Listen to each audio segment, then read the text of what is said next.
The winner is Sean Paul. Checking it out. I'm up for an award, Best Reggae Act. And so, let's keep my fingers crossed and looking forward to the future. At age 52, Sean Paul finally addressed the awful rumors that have followed him for nearly 2 decades. It wasn't nothing to do with what anybody's thinking at all. At all. You didn't think it? Basically, of course, she's a beautiful woman. But I mean, it's like over the years, people will think about them more. From the streets of Kingston to the world's biggest stages, Sean Paul's career has been filled with hits, controversies, and whispers that refuse to fade. In 2003, obviously, you hooked up with Beyoncé and you guys worked on Baby Boy. We've heard that.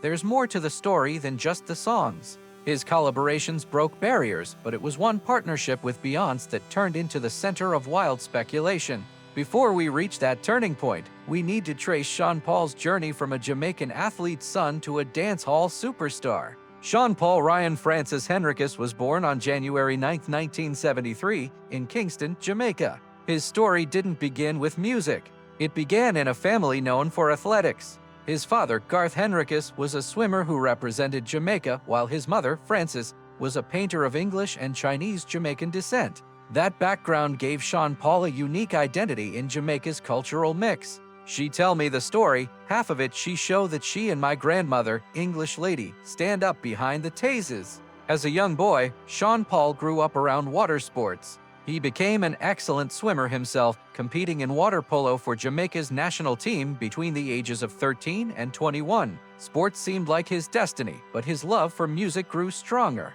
Influenced by reggae, dancehall, and the sounds of Jamaica's streets, Sean Paul began experimenting with lyrics and rhythms in his teenage years. I represented Jamaica for swimming and water polo during those times, which is something he did. Also, my mom was also a swimmer in the 60s, so my parents were champion swimmers. He attended Walmers High School for boys and later, the University of Technology in Jamaica, where he studied hotel management. But music was calling. Inspired by the likes of Supercat, Shabba Ranks, and other dancehall pioneers, Sean Paul started performing at small venues, slowly making a name for himself in Kingston's underground dancehall scene. Our genre was to have a singer sing the hook and have a DJ. I've seen Shabba Ranks do it from the late 80s. His break came in the mid-1990s, when producer Jeremy Harding heard him freestyling at an open mic event.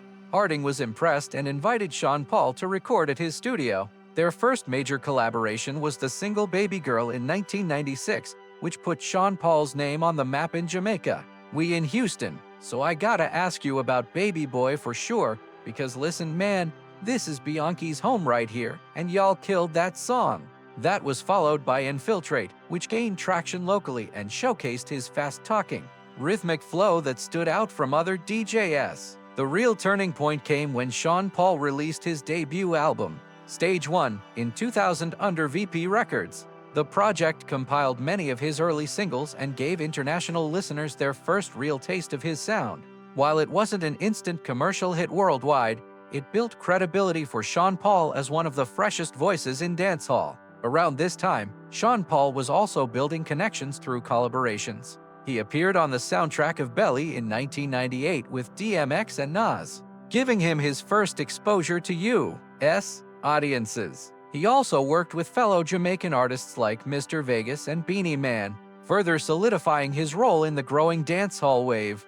Earlier, you were already talking about DMX and Mr. Vegas and collaborations and things. You do a lot of collaborations. By the early 2000s, Sean Paul had positioned himself as the next big export from Jamaica. His fusion of hardcore dancehall delivery with crossover appeal made him stand out in an era when reggae and dancehall were fighting for space on the international stage. Fans connected with his catchy hooks, energetic performances, and ability to bring Jamaican slang and rhythms to the mainstream. It was only the beginning. Sean Paul was about to step into global stardom with his second album, Dirty Rock. But before the Grammy Awards and sold-out shows, his story was rooted in Kingston. A boy from a sports family who turned his passion for music into a world-shaking career. By the early 2000s, Sean Paul was ready to break out of Jamaica and conquer the world stage. That moment came with his second studio album, Dirty Rock, released in 2002 under Atlantic Records. This album didn't just make him a star, it changed how global audiences saw dancehall music. The lead single, Gimme the Light, was an explosive hit.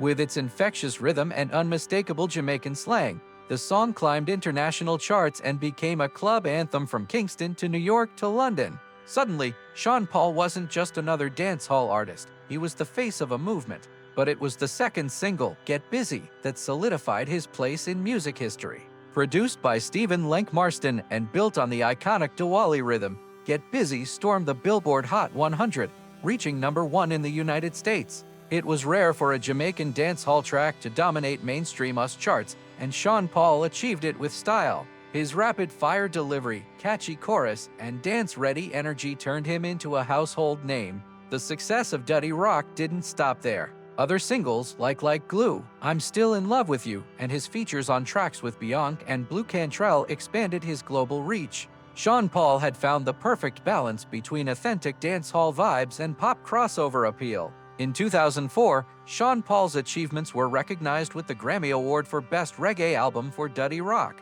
He also received multiple Billboard Music Awards, MTV Europe Music Awards, and American Music Award nominations. For the first time in years, a dancehall artist wasn't just surviving in the international market, he was leading it. Sean Paul's image also played a role in his success. With his signature cornrows, tinted sunglasses, and confident swagger, he became a recognizable figure on MTV and BET. Music videos like Get Busy and Like Glue were on heavy rotation, introducing millions to dancehall's sound and culture.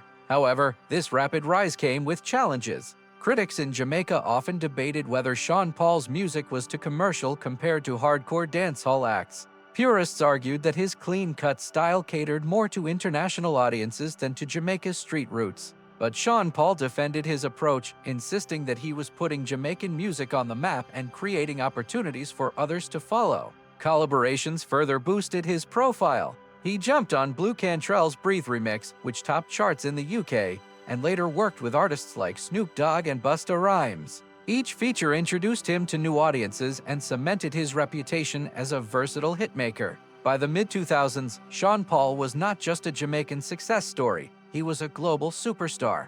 His music was blasting in nightclubs, dominating radio, and influencing a new generation of artists who saw dancehall's potential to cross borders. But with fame also came scrutiny. Behind the flashing lights and award shows, whispers began to surface, especially after one of his most high-profile collaborations. With Beyoncé turned from a professional success into the center of one of music's biggest rumor storms. In 2003, Sean Paul stepped into a collaboration that would change his career forever and also spark one of the most persistent rumors in modern music. That moment was Baby Boy, his duet with Beyoncé.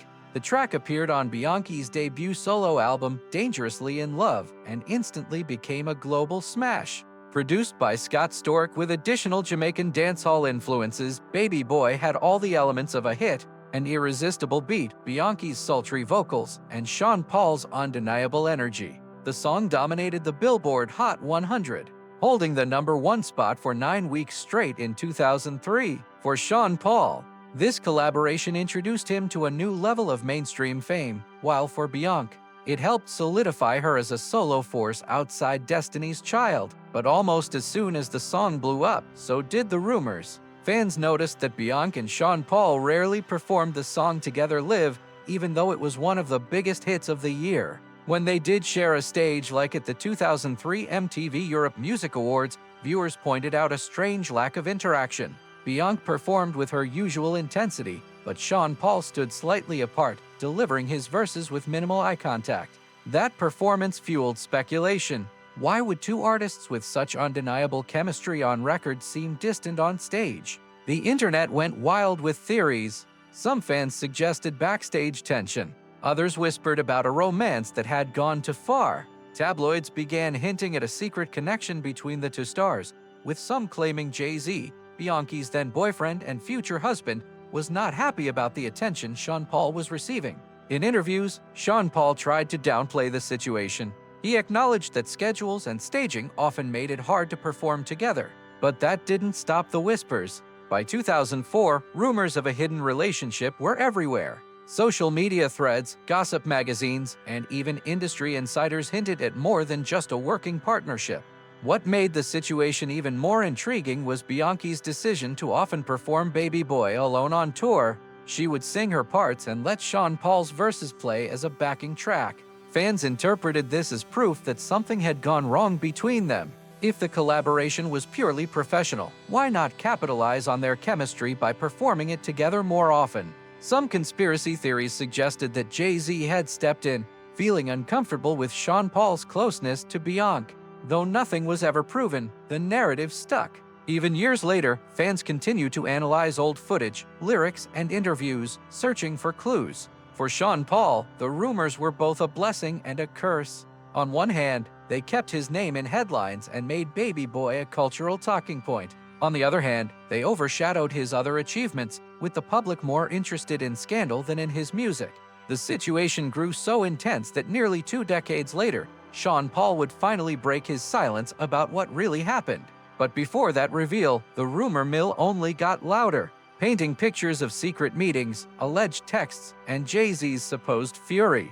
As Baby Boy climbed charts and Bianca's solo career skyrocketed, the whispers about her relationship with Sean Paul refused to die down. What started as speculation from fans soon turned into tabloid headlines. Every time Sean Paul and Bianca avoided performing together, it was treated as evidence that something deeper had happened behind the scenes. The rumors became even more dramatic when Jay-Z's name entered the conversation. Many gossip blogs and fans believed that Jay-Z, who was already Bianca's partner at the time, felt uncomfortable about the speculation. Some conspiracy theories even claimed Jay-Z used his influence to limit Sean Paul's proximity to Bianca in public performances.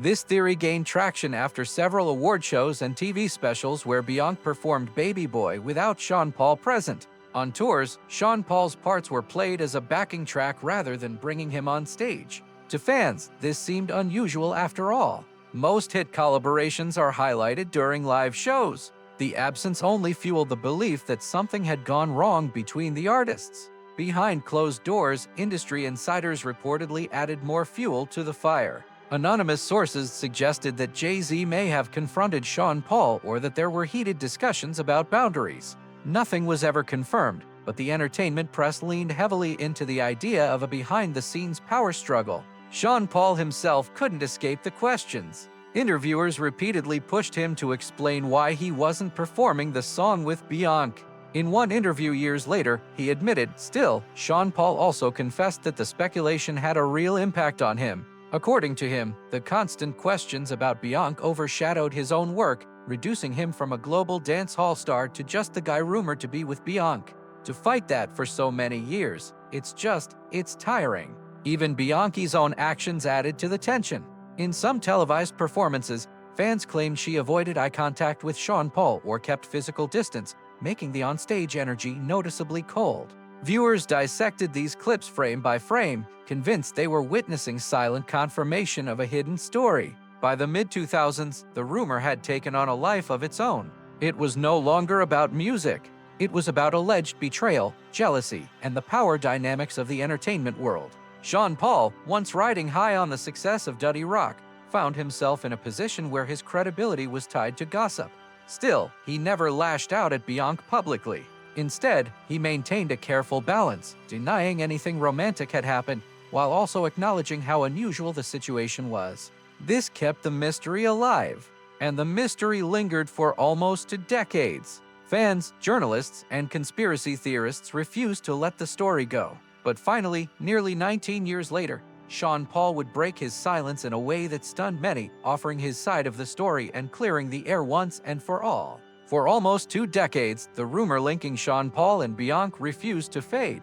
It was one of those celebrity stories that lived on in forums, interviews, and social media posts. No matter how many times he shifted focus back to his music, Sean Paul couldn't escape the shadow of Baby Boy and the speculation it carried. Finally, in 2022, at age 49, Sean Paul decided to set the record straight once and for all. Speaking in an interview covered by outlets like People, Telegraphy, and later circulated on Reddit pop culture forums, he directly addressed the Bianca rumors that had haunted him for years. His words were clear: "I've never been involved in any romance with Bianca. I'd like to. She's beautiful, but it never happened." This confession was both lighthearted and firm. By joking that he would like to, Sean Paul acknowledged Beyoncé's beauty while making it plain that the stories of a secret relationship were completely false. He explained that much of the confusion came from the unusual way the two handled live performances of Baby Boy. According to him, logistical issues, scheduling, and stage setups often made it difficult for them to perform together. Over time, those missed appearances gave fans the impression something was being hidden. Sean Paul also admitted that the situation affected his career more than he expected. Instead of people focusing on his Grammy wins, chart-topping singles, or collaborations with major artists, interviews kept circling back to Beyoncé.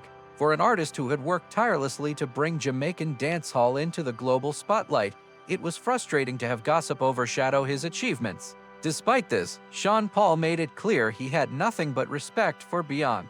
He praised her professionalism, her artistry, and her influence on the music industry. He even admitted that working with her on Baby Boy was a career highlight that he would never regret, regardless of the rumors that followed. The internet reacted strongly to his comments. On Reddit, fans debated whether his denial closed the case or if it only added fuel to long-standing conspiracy theories. Some users argued that the chemistry in Baby Boy was too strong to ignore. Others said the industry politics, particularly Jay-Z's protective presence, made the story believable, even if Sean Paul denied it. Still, what mattered most was that Sean Paul finally took control of the narrative. After 19 years of whispers, he drew a clear line. The alleged romance never happened. By 2023, Sean Paul was in his 50s, still touring, still releasing new albums, and still proving his staying power. But now, with the air cleared, his focus returned to the music and legacy he worked so hard to build. Yet, the Beyoncé chapter remains a lasting part of his story. It's a reminder of how one collaboration can spark a global firestorm, and how rumors, no matter how untrue, can linger for decades in the world of celebrity culture. As Sean Paul turned 52 years old in 2025, he stood as one of the most successful Jamaican artists of all time. His career had stretched across 3 decades, with hits that defined eras of both dancehall and global pop.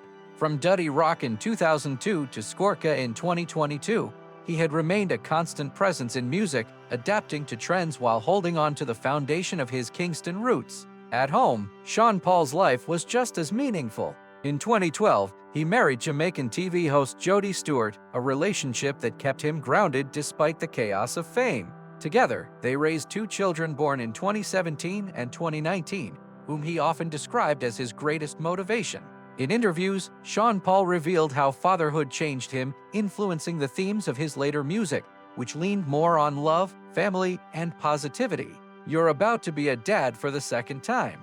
Yeah, man. Big up to my son. My son, Levi Blaze, he's 2 years old now, and we feel he needed a little sibling. We got working on it. Good for you. Yeah, big up to the wife." Beyond his personal happiness, Sean Paul also built a reputation as a philanthropist. During the COVID-19 pandemic, he launched the Sean Paul Foundation, delivering groceries to struggling families and tablets to students cut off from school. Years earlier, in 2016, he had donated $1 million Jamaican dollars to the Bustamante Hospital for Children.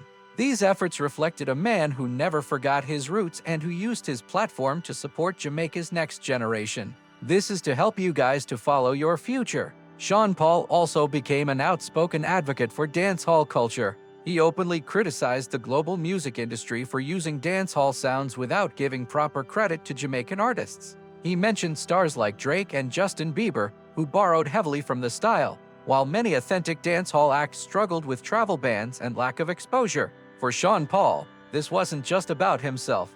It was about protecting and honoring the culture he represented on the world stage. Even in his 50s, Sean Paul continued to perform to sold-out crowds across Europe, Latin America, and Asia. His international reach was unmatched. He had been the first Jamaican artist to perform in places like Kazakhstan and Madagascar, proving that his music traveled far beyond the Caribbean. And yet, despite the awards, platinum plaques, and global tours, the rumors with Beyoncé still lingered in the background.